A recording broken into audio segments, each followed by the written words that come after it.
Hey Pete, Jason here, Nerds RPG Variety Cast. Enjoyed your latest episode on the Hammer Horror, and I guess that last installment of the Black Hack that we did, where we all played new characters, and Josh was able to join us. That was kind of a horror game right there, wasn't it? Very interesting.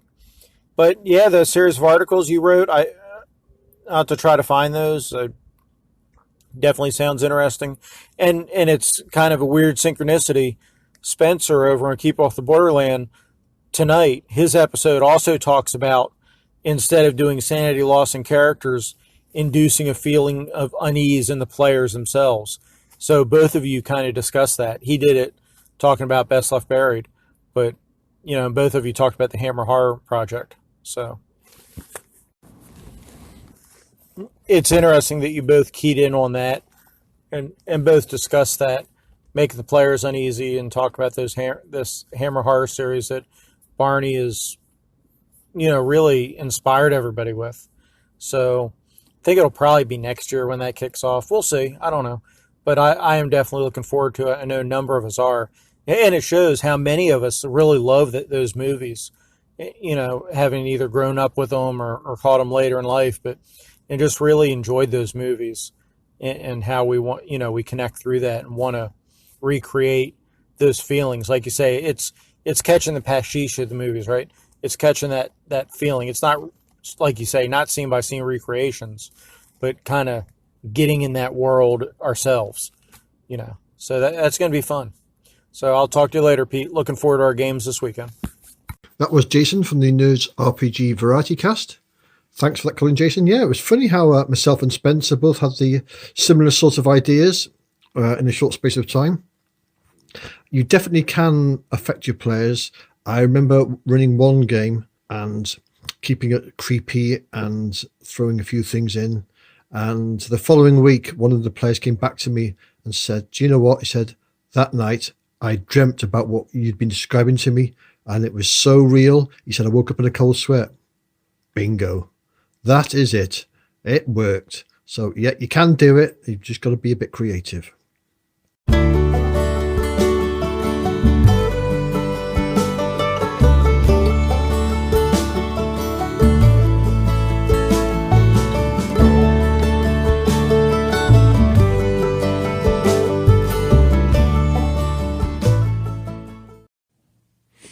Hello and welcome to another episode. So today I'm going to talk about the rules Best Left Buried by Zachary Cox.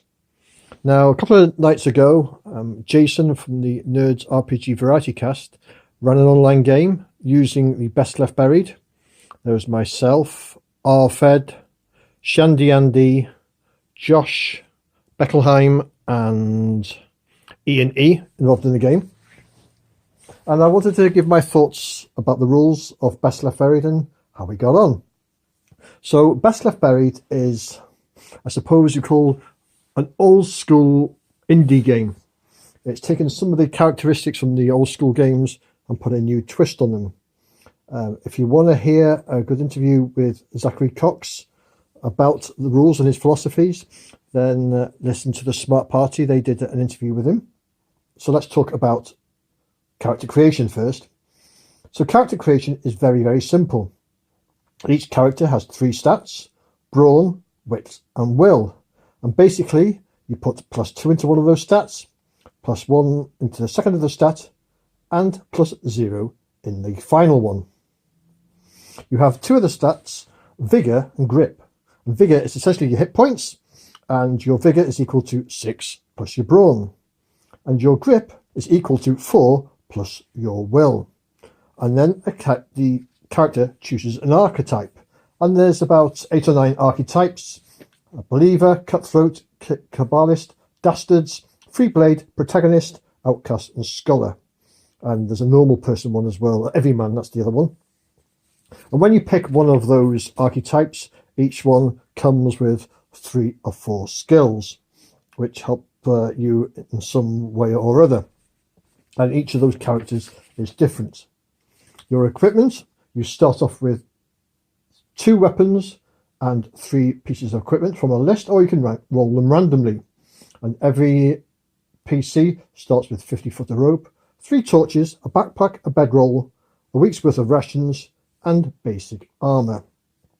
And the only other thing you have to do is pick one advancement.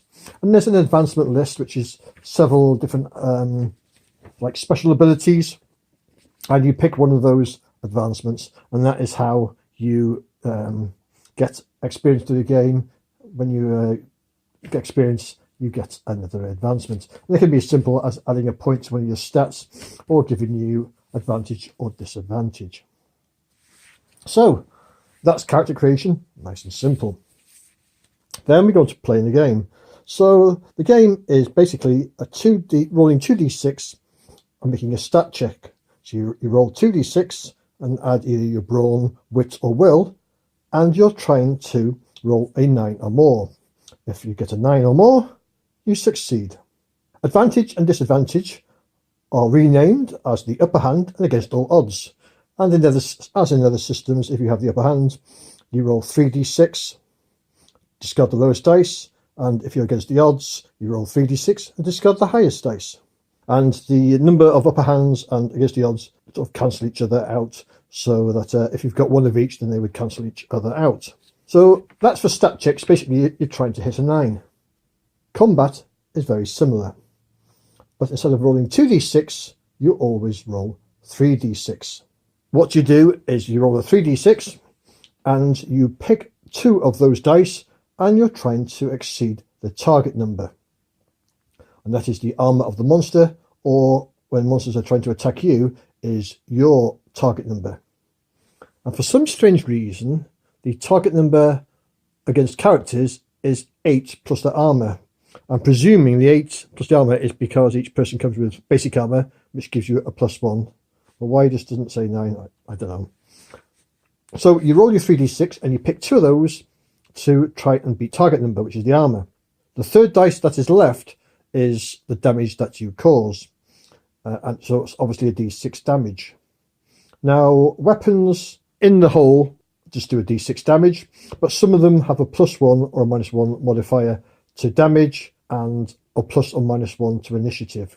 I'll come to initiative in a minute. So when you roll your 3 dice, you can pick which 2 you're going to use. So when you add your stat to your dice roll, then you can try and wangle it so that you use 2 of the dice and leave a bigger dice for the damage. When you add the upper hand and against the odds into it, then obviously you're rolling an extra dice and you've got to discard one of those.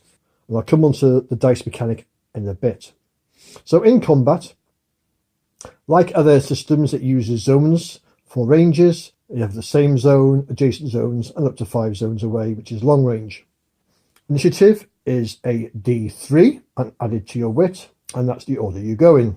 One rule I quite liked in it was monsters and ganging up. When several identical monsters were attacking the same person on the same initiative number, then instead of each rolling separately, for each one over the initial one, you get an upper hand for each additional attacker. So that was quite a nice mechanic. When it comes to dying, when a monster NPC is reduced to 0 vigor points, they die.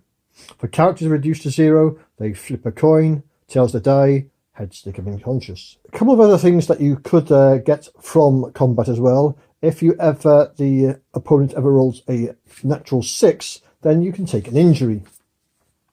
And injuries are one of 2 systems that are used for consequences. And injuries might be that you die, it might be you lose some vigor, you might lose some wit. Because basically when your vigor is down to 0, you are dead. Afflictions are slightly different. They are a similar way to injuries, but you can't get afflictions when you're in combat. Now, grip. Grip is your sanity, and you can use grip in many ways. You can spend your grip to fuel advancements, so your special abilities might take a number of grip to activate. You can spend grip to fuel exertion, basically to reroll failed stat checks or attacks. What you can do is, if people are rolling dice against you and you don't like the dice, you can spend one of your grip to get them to reroll one of the dice, but each dice may only be rerolled once. Grip does not generate over time, and when you get down to 0, you go, basically, you lose, you're insane, you've succumbed to the horror. However, you can take an affliction, any point, to reset your grip to 10 points. And afflictions are things like character flaws, growing affliction, and special afflictions. Monsters. For the GM, there is no monster manual. It tells you how to design a monster and gives you some ideas, but it doesn't give you any examples whatsoever. It gives you, for example, a standard expendable mob might have +1, 0, and -1 across the 3 stats. A more powerful monster might have +2, +1, 0 on it. You also give it some vigor and grip, and it says a regular mob may have 5 vigor, more powerful ones have more. There are some special adaptations and special abilities that the monsters have. There are examples of monsters for the GM to have a look at. So, what did I think of the game? Well, we played it online, and the majority of us were using the online dice roller from Discord. Or it could have been, and you could be using an online dice roller for Roll20 or any other virtual tabletop. What we found was that it wasn't so easy to look at the dice rolls as online as it was in front of you. Our Fed was rolling the dice in front of him, so when he was rolling the dice, he could put one dice to the side, and it was mainly in combat really, because you always roll 3 dice unless you have advantage or disadvantage. So then that takes it up to four dice, and then you've got to discard one of those dice, whether it be the highest or lowest. And then if grip is played against you, you're also re-rolling. So at some points it got quite confusing which dice had been re-rolled before. And it was almost as if there was like 2 subsystems working there. So in my view, you have, how can I put this? You have a system and keep it the same. So for example, roll 3 dice and add or subtract a dice. Or you roll 3 dice and you have re-rolls. But the 2 together just didn't seem quite to hit the mark for me. And the impression I got from listening to that interview with Zach was that he doesn't believe in playtesting games to a great deal. And I get the feeling that this game hasn't been fully playtested. It's almost as if maybe it's not quite there yet. I mean, it just might be me.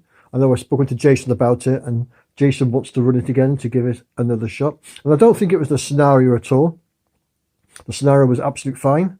But the sort of feeling I got from it was, well, actually, I could do the same sort of thing with the Black Hack, Into the Odd, ICRPG, Barbarians of Lemuria. All 4 of those would do the same job, but better and simpler with less mechanics.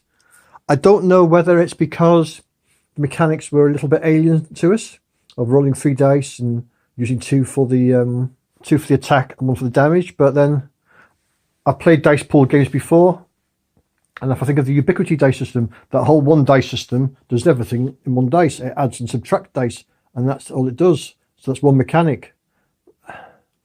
Best Left Buried, yeah, either add dice, subtract dice. To be honest, I'm not a big fan of advantage and disadvantage when it comes to dice pools. I think it works fine for a singular dice. If you're rolling 1d20 and you get advantage, roll 2d20 and take the best results. But when you're rolling multiple dice, I don't think it works as well. I mean, to be honest, I'd rather, instead of advantage and disadvantage, adding dice, I would rather you just add dice or subtract dice and forget the keeping the best. The dice pool, you get advantage, add 2 dice to your dice pool. Or the way ICRPG does it, you just add a fixed +3 or -3 and keep it simple. So that's what I think of Best Left Buried. I've got the Zine PDF, and I was thinking of going to buy the hardback book, but no. Unfortunately, that game is, having played it, it's put me off buying the book.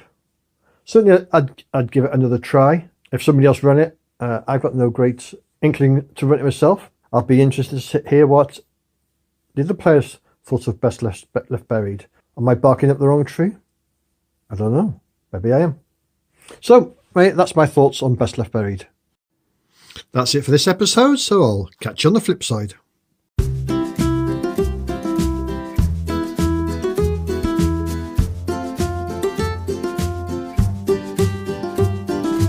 You have been listening to the Dragons Are Real podcast.